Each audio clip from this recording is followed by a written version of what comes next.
કે તમે કદાચ ફોન નહીં કર્યા હશે, પરંતુ અહીંયા બેસેલાથી લઈને છેલ્લી લાઈન સુધી દરેક લાઈનમાં એક બે માણસ જરૂરથી મળશે કે ગામમાં નાનામાં નાની તકલીફ હોય ને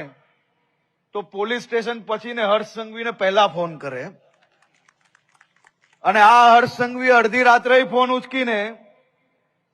એ ગામની અંદર ગમે તેવો લુખ્ખો ટપોરી હોય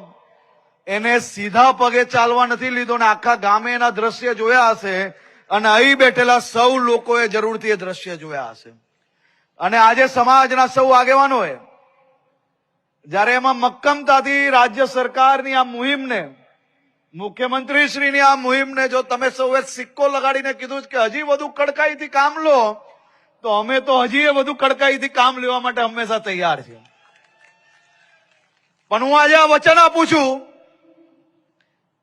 કે અહીં બેઠેલા ઘણા લોકોના ચહેરા હું દેખું છું, તમામ લોકોને અંદાજો છે. આ ભાવનગર, અમરેલી, બોટાદ, રાજકોટ, પોરબંદર, જામનગર,